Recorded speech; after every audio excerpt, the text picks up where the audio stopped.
Digamos que son los 70 norteamericanos. El mundo empieza a glorificarse a través de la moda y la industria del entretenimiento comienza a recibir jóvenes que intentan abrirse paso en unos medios sobrios de creatividad. Digamos que, ¿por qué no? Tenés la cabeza testada con una insana mezcla de Los Tres Chiflados y The Night of the Living Dead. Vos y tus amigos tienen ganas de filmar algo y marcar la diferencia. Los intentos están ahí. Cortometrajes de género con bajo presupuesto que convertirían al comercial de chicles más pedorro en una obra de Tarkovsky en comparación. Pero no te rendís, ni en pedo decís, las pelotas repetís, porque vos, mente creativa, tenés algo que en verdad merece la pena. Digamos que en una de esas jugadas a quemarropa, porque si no se apuesta no es arriesgada, terminás encerrado en una cabaña del siglo XIX con 2 amigos y 3 chicas. Y no es la premisa de un video titulado "Yo y mis amigos nos encontramos a mis primas atoradas en el lavarropas".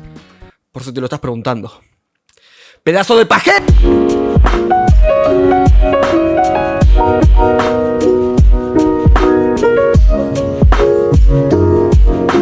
The Evil Dead no existiría si Sam Raimi no hubiese ido de puerta en puerta en búsqueda de por lo menos $1. Sabía que los grandes productores no se interesarían en un joven inexperto. Por eso, antes de lanzarse a promocionar una cinta gore y con una escena que incluía un árbol hentai, prefirió vender Within the Woods. El mediometraje era como Coca-Cola de supermercado chino, de lo que pronto sería su futura ópera prima. Las proyecciones fueron limitadas, pero con reacciones positivas. Sam sabía que el cine de terror por aquel entonces era regular tirando a malo, con pocos niveles de sangre y malos argumentos. Tenemos que hablar de influencias. Horrorosas influencias. Ah, ¿no? ¿Este no iba? ¿No? ¿Seguro que no? Tomando de referencia al Necronomicon del escritor Howard Phillips Lovecraft, Raimi creó su libro de los muertos, y a esto le agregó la típica road trip de amigos que terminan pasándola mal. Ya saben, nos vamos de vacaciones con la masturbanda, ¿qué puede malir sal? ¡Oh, Dios mío! ¡Mataron al gordo! No sin mezclarlo con lo mejor de The Hills Have Eyes de Wes Craven y Texas Chainsaw Massacre de Tobe Hooper, con detalles útiles de The Knife of the Demon de Jacques Tourneur. Y si ustedes pensaban que esto se limitaba a las pesadillas, bueno, están mal, pero no tan mal. A su fórmula le agregó grandes dosis de slapsticks, comedia física, digna de Los Tres Chiflados y los cartoons de la Warner. Es acá cuando hablamos de comedy horror.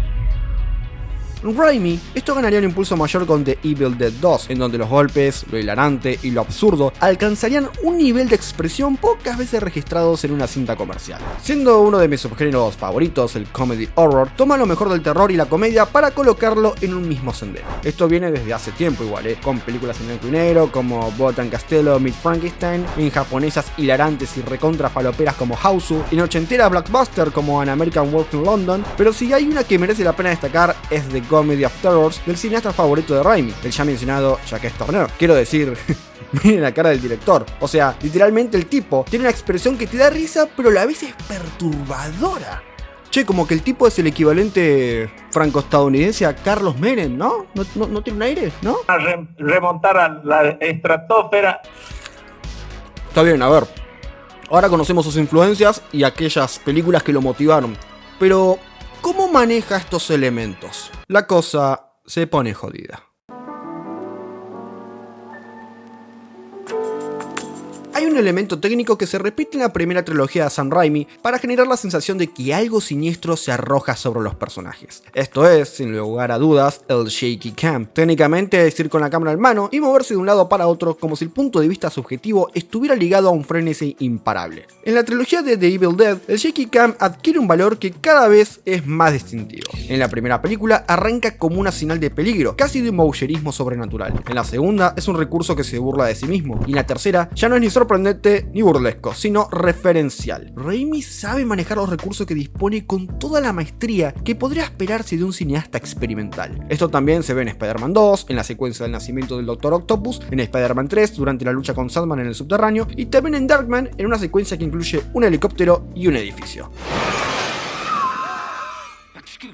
Igual nadie se pone de acuerdo en cómo llamarla. Le dicen shaky cam, force cam, projectile cam. La idea es producir un acercamiento acelerado a los personajes. Y hablando de acercamientos, el zoom in es un movimiento de cámara que nos acerca a los personajes. No nos interesa lo que ocurre alrededor de ellos, sino lo que ocurre en ellos, en sus expresiones cuando son testigos de lo antinatural. A veces también es un elemento que va ligado a lo cómico y no pasa de ser un homenaje a cintas de género, como en Army of the Darkness, demostrando que un buen cineasta reconoce sus influencias, o a lo letal, como en Darkman o en Spider-Man.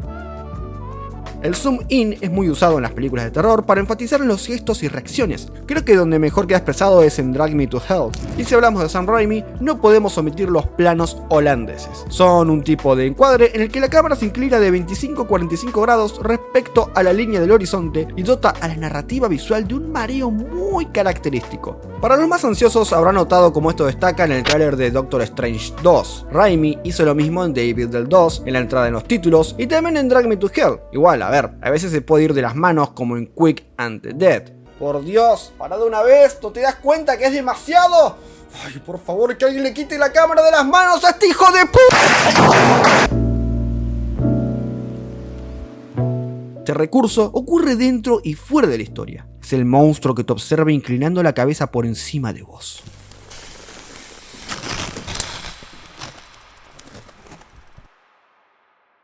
Things that we learned from our repeated visits to the horror picture were certain laws that happen to apply to all horror pictures. And that is, the innocent must suffer. The poor sap who walks into the house has to be tormented. And then the next law came into, we came to realize there was a second law governing all horror pictures, and that was the guilty must be punished. Whatever evil thing there is out there, whatever dark force there is, the audience wants to see the hero lay into it pretty intensely. And then we found there was a third law, and that is that you must taste blood to be a man. You've got to go through this, in these horror films, this coming of age through this blood experience. Las tres reglas del terror de Sam Raimi son esenciales para entender cómo construye a sus protagonistas y por qué estos comparten puntos en común. Vayamos por partes. El inocente debe sufrir para madurar. En la trilogía de The Evil Dead, Ash es llevado a sus límites a tal punto que cambia por completo. Su personalidad en un principio era humilde, atenta y con la moral positiva. Ya en la segunda cinta lo vemos como otra persona. Sufrió la pérdida de sus amigos y su vida estuvo en juego más de una vez. Podríamos decir que ha madurado con la demencia. En Darkman, comenzamos con un científico que, enamorado de Frances McDormand y esperanzado en un proyecto personal de producir piel sintética, termina como el principal objetivo de una banda de mafiosos que lo van a torturar hasta desfigurarle la cara por completo.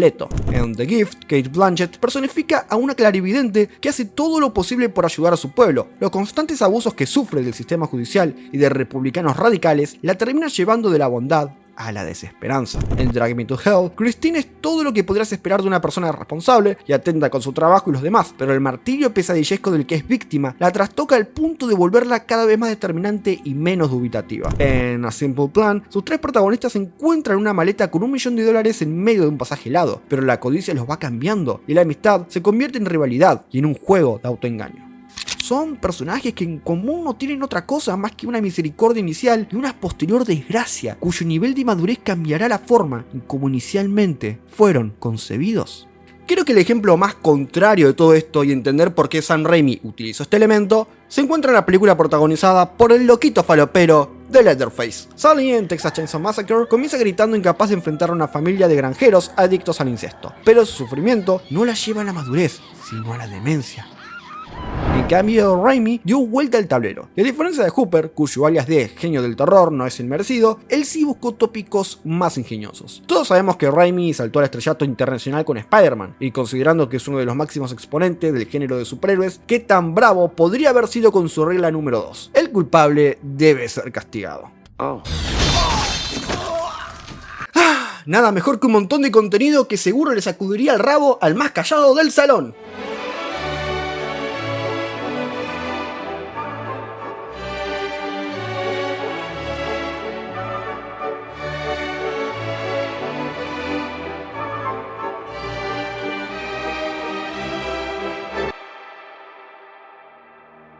El héroe debe bañarse en sangre. La tercera y última regla de Sam Raimi es la que está más cercana a la definición del bautismo, un rito de adopción que hace trascender al sujeto de sus raíces y elevarse en pos de la luz. Tal vez el ejemplo más evidente sea una vez más el de The Evil Dead, en especial con esta parte.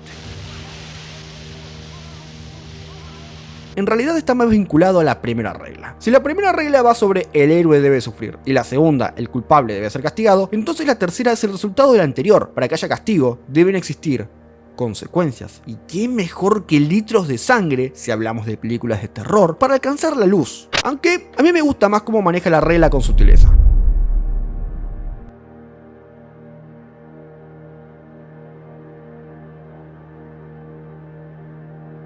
En A Simple Plan, no necesariamente una película de terror, sino un thriller que sabe jugar con el suspenso y los giros de trama, hace que la sangre se vuelva un signo de cambio. Ojo, esta película es el equivalente a Fargo de los hermanos Coen. No quiero hacer spoiler porque es muy buena e infravalorada, así que me voy a limitar. Y te aconsejo por favor que después de ver el video, en lo posible la veas. El protagonista, ni bien encuentra la avioneta abandonada en medio de un paraje helado, recibe una herida en la frente de parte de un cuervo. La herida persistirá en toda la película como un signo de cambio, una suerte de bautismo enajenado en el dolor y la corrupción. No es que la lesión lo lleve a realizar los crímenes que comete, pero sí que lo acompañará a teñir los pasajes helados de Minnesota de un rojo brillante. En Darkman esto es más literal. El protagonista derramará la sangre de todo aquel que se haya metido en su camino, sin importar qué tan horrendas o no sean sus muertes. En Drag Me to Hell ocurre lo inverso. La protagonista derrama sangre debido a que ella se metió en el camino de la persona equivocada, una anciana gitana que echa maleficios, lo cual le traerá consecuencias de todo tipo. Porque si sos viejo y sos gitano, seguro que te gusta tirar gualichos todo el día. Pero si pensaban que eso era todo, están equivocados. Sam Raimi nos va a hablar de que para él existen dos grandes escuelas de terror. There are two schools of thought, I think, for horror filmmakers. One is that the audience can always create something more horrible than you can show them. And the other school of thought is show them everything. And I believe that both is true. I believe the audience can come up with something more horrible in their minds than I can show them, provided they're given the raw materials to construct something. And I also believe that I have got some pretty horrible things to show myself, so I try and mix and match. I try and scare them and weird them out with visuals, and I try and leave room for them to add their own ingredients to create. La primera de las escuelas son las que rige la norma del enseñarlo todo. No importa de qué lado de la línea te encuentres, dejar las cartas sobre la mesa es la mejor forma de asustar. Mostrar qué es lo que tenés ahí. En una de las cintas más influenciables del estilo de Sam Raimi, Night of the Demon, el director Jacques Tourneur fue obligado por el estudio Columbia Pictures a mostrar al demonio, ya en los primeros minutos. Por cierto, más que un demonio parece el dildo predilecto de un masón nivel 3. Pero el director estuvo totalmente en contra de esta decisión del estudio, alegando que iba a destruir la atmósfera que él buscaba construir. Raimi prefiere enseñar el terror, a veces, con una evidente puesta en escena que añade una capa de teatralidad propia del cine clásico. Esto lo vamos a ver al final de The Evil Dead 2, con un Ash derrotado y perdido más allá del tiempo. También en el nacimiento de un antihéroe, como en Darkman, que por cierto tiene mucho de este plano en Spider-Man 2. A esto me tomaré el lujo de denominarlo la teatralidad de Raimi. El cineasta quiere resaltar que esto es ficción y que el entretenimiento es algo que no debería pasar desapercibido. Después están los ejemplos negativos, o por lo menos los no tan ingeniosos. En Drag Me to Hell es imposible no sentirse harto de la infame cantidad de jumpscares que hay cada 2x3. A ver, como película de terror es regular, no es mala. Pero como película de Raimi, lo cierto es que se queda tan atrás como la asquerosísima Crime Wave que hizo con los hermanos Coen. Luego está la segunda escuela de terror: no mostrar nada. En The Evil Dead 2 tenemos este planazo de la silueta de Ash ajusticiando la cabeza muerta y viviente de su exnovia. ¡Ash, machirulo opresor! Ejemplos más minuciosos lo tenemos en A Simple Plan y Drag Me to Hell, con animales e insectos que van poblando escenarios y locaciones como alusión a lo que va a acechar a los personajes. En el primer caso con planos abiertos que incluyen cuervos, y en el segundo con una mosca que no fue tan hincha pelotas desde aquel episodio de Breaking Bad.